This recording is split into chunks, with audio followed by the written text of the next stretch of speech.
He walked through the polished marble entrance of Sterling Investment Bank, his worn green coat contrasting sharply against the gleaming surfaces.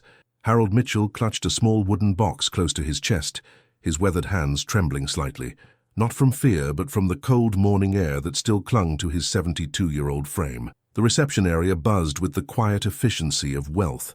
Young executives in tailored suits glided past him, their conversations peppered with numbers that would make most people dizzy. Harold approached the mahogany reception desk, his old boots squeaking softly against the marble. "Excuse me," he said gently to the receptionist, a woman whose makeup was as flawless as her dismissive smile. "I'd like to open an investment account." She looked him up and down, her eyes lingering on his faded green coat and the simple wooden box. "Sir, I think you might be confused. This is Sterling Investment Bank. We handle substantial portfolios." "I understand," Harold replied, his voice steady despite the growing stares from other clients. "I have some funds I'd like to invest." The receptionist's laugh was sharp enough to cut glass. "Sir, our minimum investment is $50,000. Perhaps you'd be more comfortable at the credit union down the street." Before Harold could respond, Marcus Sterling himself emerged from his corner office. The bank's senior manager was everything Harold wasn't: tall, commanding, with silver hair that screamed authority and a suit that cost more than most people's monthly rent. "What seems to be the problem here?" Marcus asked, his voice carrying across the lobby like a gavel. "This gentleman thinks he wants to open an investment account," the receptionist said, barely containing her amusement. Marcus studied Harold with the same expression one might reserve for an insect. "Sir, I'm going to save us both some time. This establishment caters to serious investors. I suggest you try somewhere more appropriate." The lobby had gone quiet. Every eye was on the old man in the green coat, holding his mysterious wooden box like a child's forgotten treasure. Harold's grip tightened on the box. Inside his chest, something shifted. Not anger, but a deep, familiar sadness. He'd seen this look before, in the eyes of every person who'd ever judged a book by its cover. "I see," Harold said quietly. "Thank you for your time." As he turned toward the exit, Marcus called out loud enough for everyone to hear, "Next time, maybe check your bank balance before wasting everyone's time." The laughter that followed Harold out the door was sharp and cold. But what none of them knew, what they couldn't have possibly imagined, was that tomorrow everything would change. The old man with the wooden box carried secrets that would turn their perfect world upside down. What the polished professionals at Sterling Investment Bank didn't know was that Harold Benjamin Mitchell was the quiet architect behind one of the nation's most transformative charitable organizations. For over 3 decades, he had been the anonymous founder and driving force behind the Mitchell Foundation for Financial Literacy, an organization that had lifted thousands of families out of poverty through education, microloans, and silent generosity. Harold had built the foundation from nothing, dedicating his life savings and his expertise in community development to create real change. He wasn't just some dreamer with good intentions. He was a man who understood money better than most of the suited executives who had just laughed at him. The foundation's work was legendary in communities that rarely made headlines. In rural Alabama, they'd provided emergency loans to save family farms.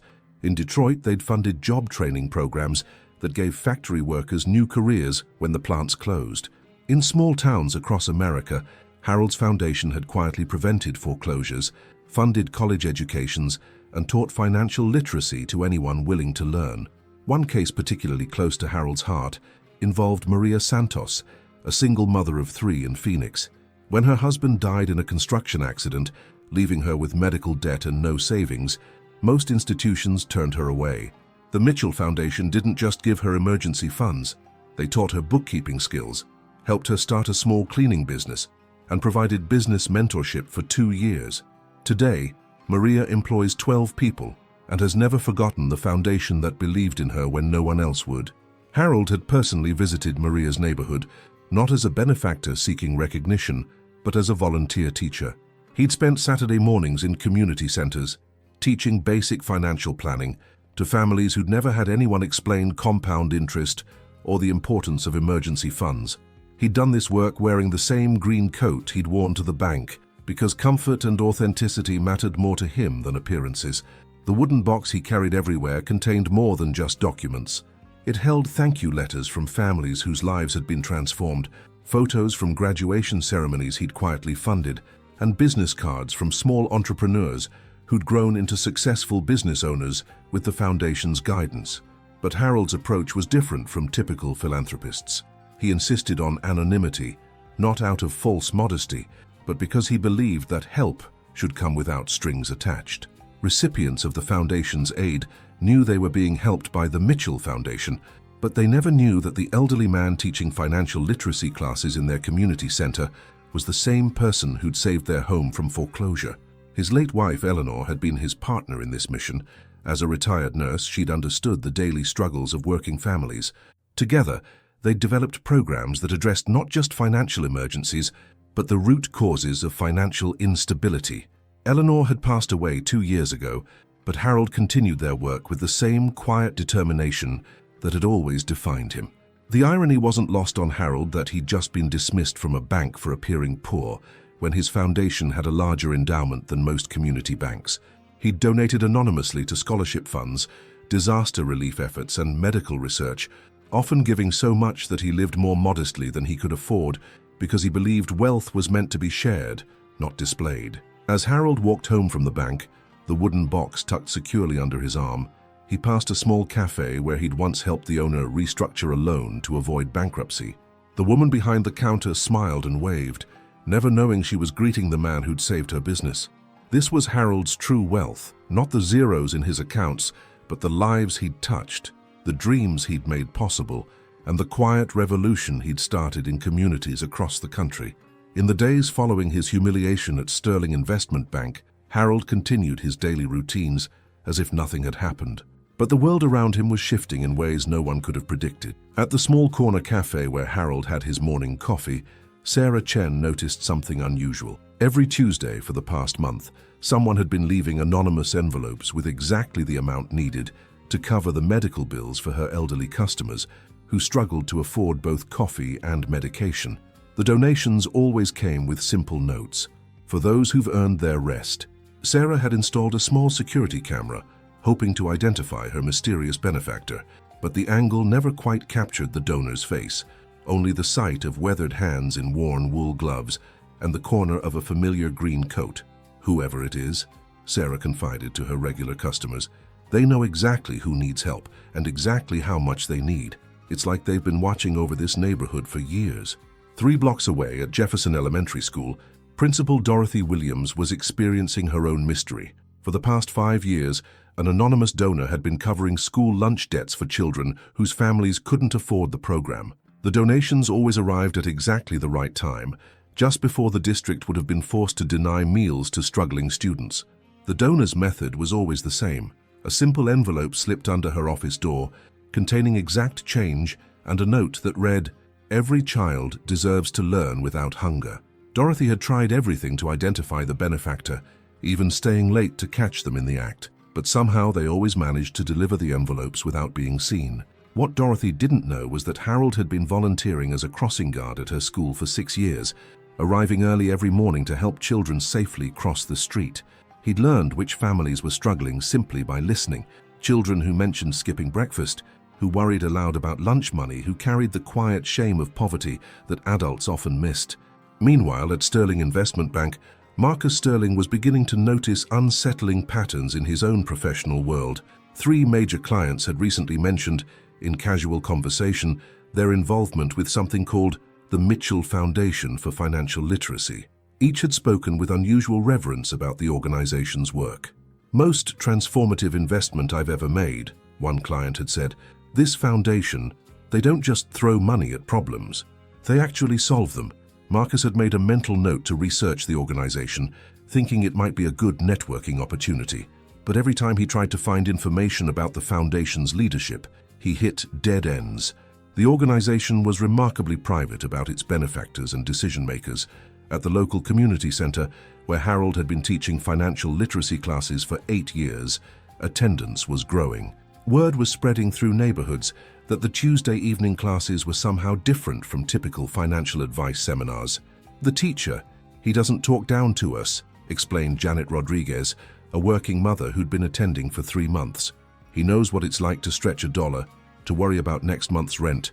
When he explains investment strategies, it doesn't sound like theory. It sounds like he's lived it."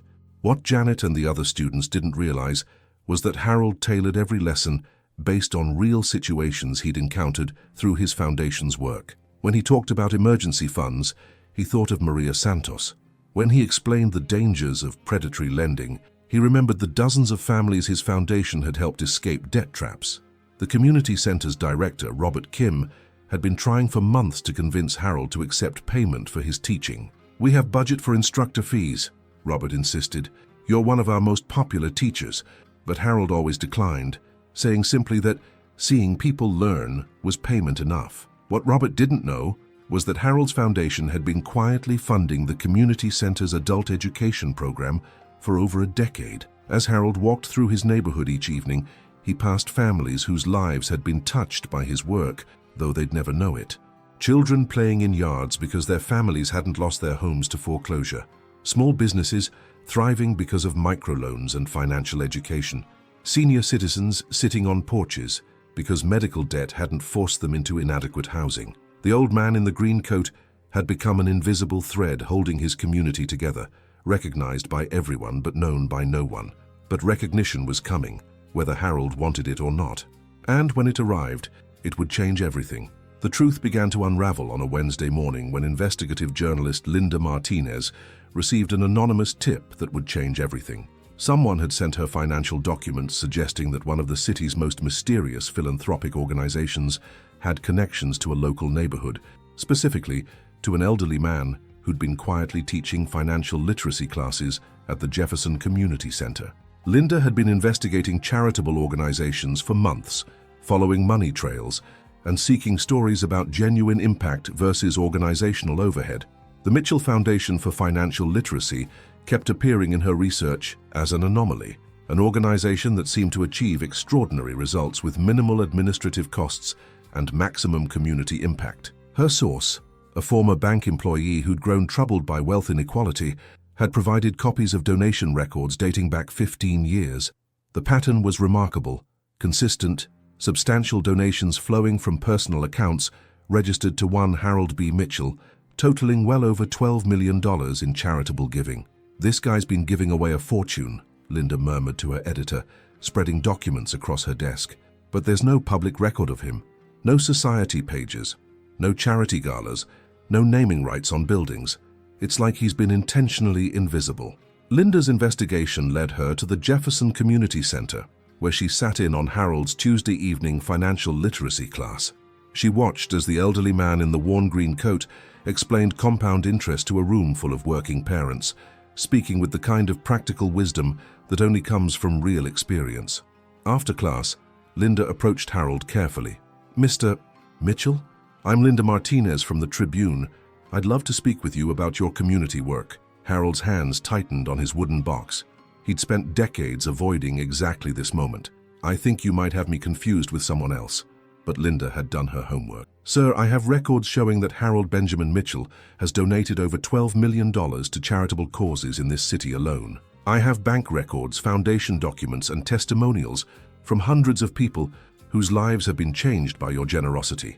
The community center had gone quiet. Other students and staff were beginning to gather, sensing something significant was happening. "12 million, whispered Janet Rodriguez, the working mother who'd been attending Harold's classes. That's impossible. He drives the same old Ford every day." Linda continued, her voice gentle but determined. "Mr.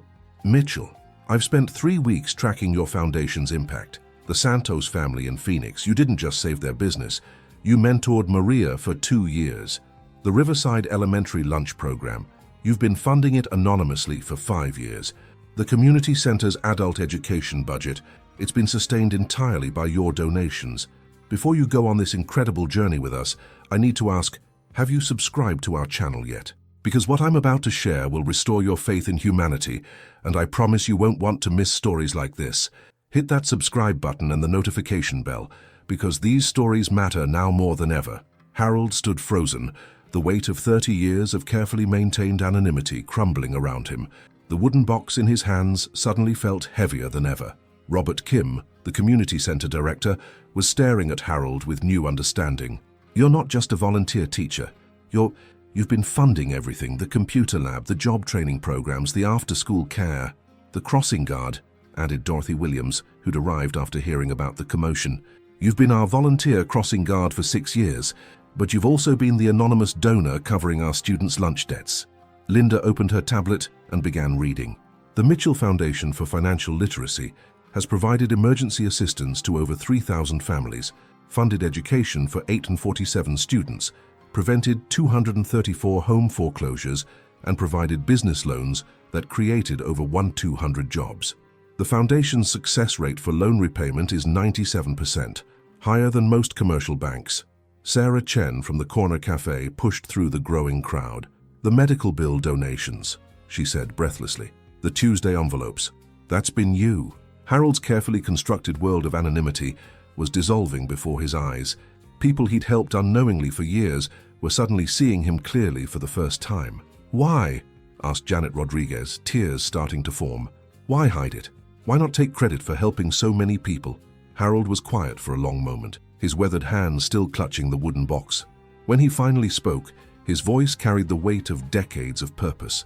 "Because the moment you start helping people for recognition, you stop helping them for the right reasons," he said simply. "Eleanor, my late wife, she used to say that real wealth isn't about what you accumulate.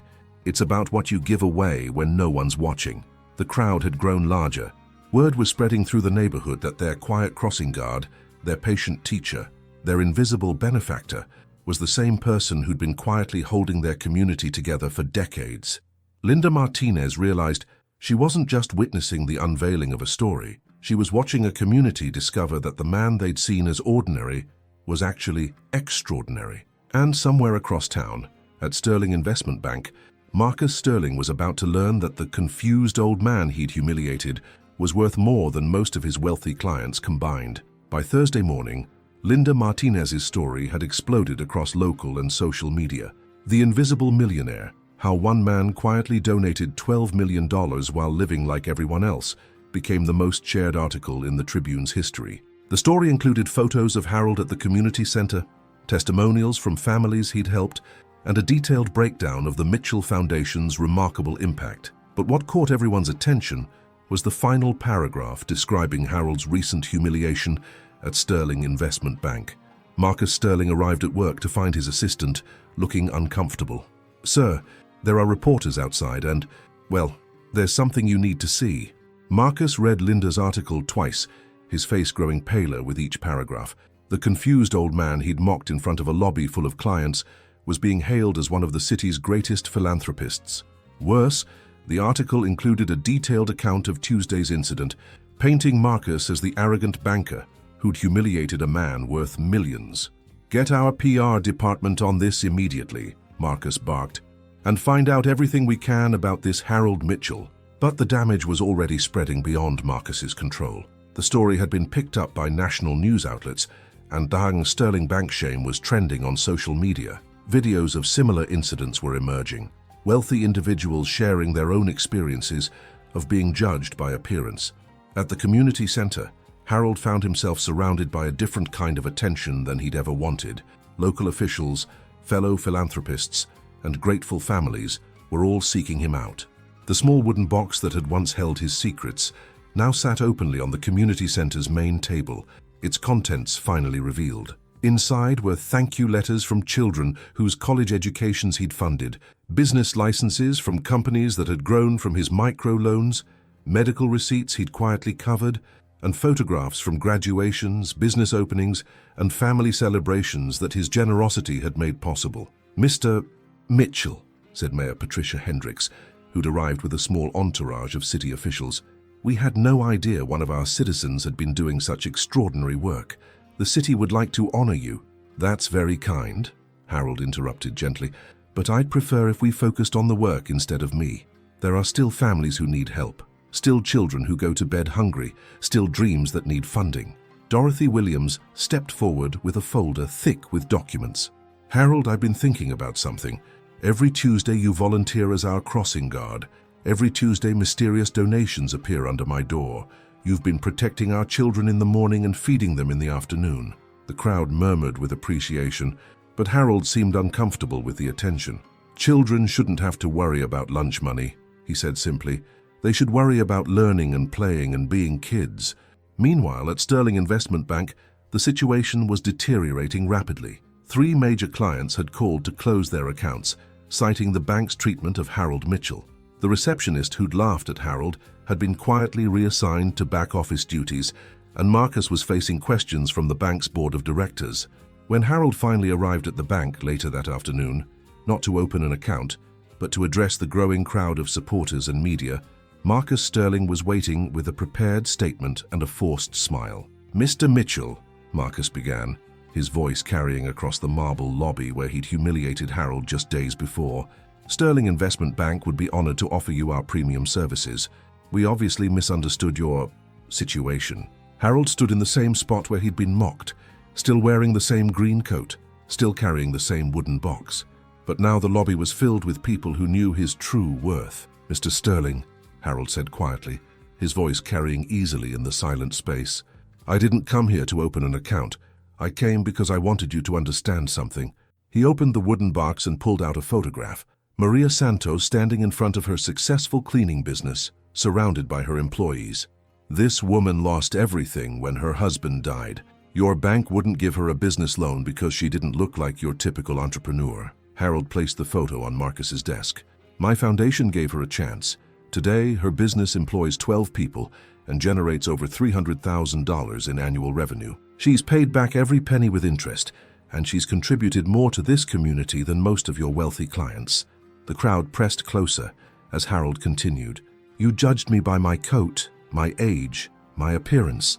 But wealth isn't about what you wear or where you live. It's about what you build, what you give, and who you lift up along the way." Marcus Sterling stood speechless as Harold turned to address the gathering crowd. "I don't need recognition or apologies, but I do need all of you to remember that every person you meet is fighting battles you know nothing about. Some are struggling to pay rent, others are quietly changing the world. The difference isn't always what you'd expect." As Harold walked toward the exit, the crowd parted respectfully, but this time, instead of mockery, there was something else in the air, a recognition that they had just witnessed true dignity in action.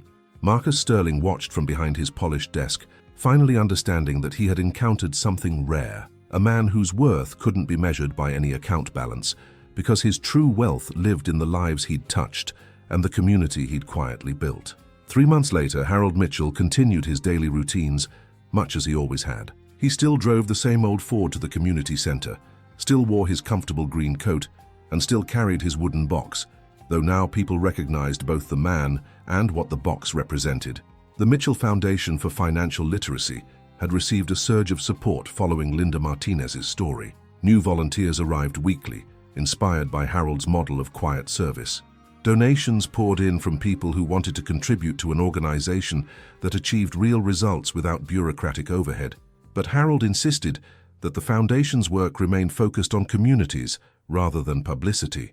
"The moment we start measuring success by newspaper headlines," he told his new board of directors, "we lose sight of the families who still need help." Sarah Chen's Cafe had become an unofficial community center, with a wall dedicated to photos of local success stories, businesses saved, students graduated, families housed. She never charged Harold for his morning coffee, though he always left exact change on the counter. At Sterling Investment Bank, Marcus Sterling had implemented new training programs focused on recognizing client potential beyond appearances. The incident with Harold had become a case study in professional development, though Marcus himself had struggled to recover his reputation in the community. Dorothy Williams at Jefferson Elementary had partnered with the Mitchell Foundation to create a comprehensive program addressing childhood hunger and family financial literacy. The lunch debt problem was solved, but more importantly, families were learning skills to build long-term stability. On quiet Tuesday evenings, Harold still taught his financial literacy classes. The attendance had grown, but his teaching style remained unchanged, practical, humble, and focused on empowering people to change their own circumstances. "Money is a tool," he would tell his students, using the same words he'd used for years. "It can build dreams or destroy them. It can create freedom or chains. The difference isn't how much you have, it's how wisely you use what you've been given." During one recent class, a young father named David raised his hand. "Mr. Mitchell, everyone knows what you've accomplished now. Do you ever regret staying anonymous for so long?" Harold considered the question carefully.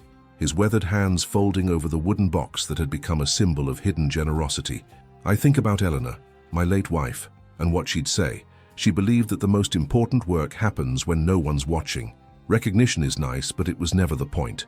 He looked around the room at faces representing struggles and dreams, setbacks and hopes. The point is that every person in this room has the capacity to change someone else's life. You don't need millions to make a difference. You need compassion, wisdom, and the courage to act when others need help. As students filed out that evening, Harold remained behind to straighten chairs and turn off lights, small acts of service that reflected his larger philosophy.